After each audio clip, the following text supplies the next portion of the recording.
सियालकोट बुड्ढी बाजार के करीब मौजूद घर में आग लग गई। आग घर की पहली मंजिल में लगी, जहां इलेक्ट्रिक का सामान स्टोर किया गया था।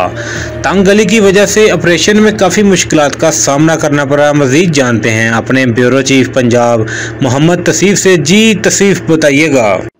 जी, रेस्क्यू 1122 की बरवकत कार्रवाई से आग पर काबू पाके इसको मजीद फैलने से रोक लिया गया।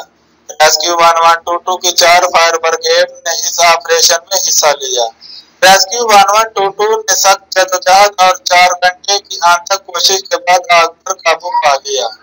गोदामों घर के मालिक असलम के मुताबिक आग शॉर्ट सर्किट की वजह से लगी और 25 लाख का सामान जल गया, जबकि रेस्क्यू की बरवकत कार्रवाई से आग पर काबू पाके इसके फैलाव को रोका और 15 लाख मालियत का सामान और घर को बचा लिया गया। ब्यूरो चीफ पंजाब मोहम्मद तसीफ, आज का पाकिस्तान न्यूज़।